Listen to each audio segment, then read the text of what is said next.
त्रिपुरा थाने आम्बासा block president चिन्मय कलय बेमार हामिया सा खामिबाय जप्रब जागै बना जीबीपी साखनायखौ तुबै फाइमानै फेयाबा बिनि लांमानो कथां किफलै नारक मालायलिया बिनि लांमा चखा बिनि लांमा आरि लांखा पार्टी मुंनो साइमानै पार्टी मुंनि थायो एबा जीबीपी साखनायखौ थाङै जिना हाबु बागारा थाङै नायरेगैख्या बिनि मां कथैनो कक्टमानि बिसिंतै सोंतेबो साइमानखा लांमा चनाय ताखुक चिन्मय कलय ब खरकसा 10,323 जन रों फोरोंनाय बिसिंबो खबजागो हेनै जों कक्टमानि बिसिंतै साइमानखा फायदे जों पार्टी मुंनि मांप्लि रंनाय लायानो पाइथागो संफु बागारानि खुक्तिबो किसा कक खाना लायानो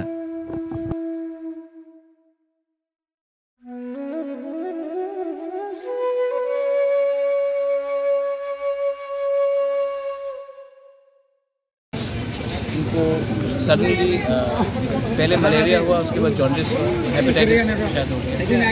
तो जो भी है ये ख़राब समय में मेरा ड्यूटी बनता है कि मैं अपने वॉरियर के साथ रहूँ, उनके फैमिली के साथ रहूँ। मैं यहाँ खुद आया। अभी इनका जो भी अंतिम संस्कार होगा, वो कार्यक्रम होगा, उसके लिए हम लोग हेल्प करेंगे। फैमिली मेम्बर्स भी बहुत दुख का बात है, लेकिन हम लोग इनको भूलेंगे भी नहीं। और इस समय हमें सिर्फ इनका फैमिली के बारे में सोचना चाहिए, उनके परिवार के बारे में सोचना चाहिए।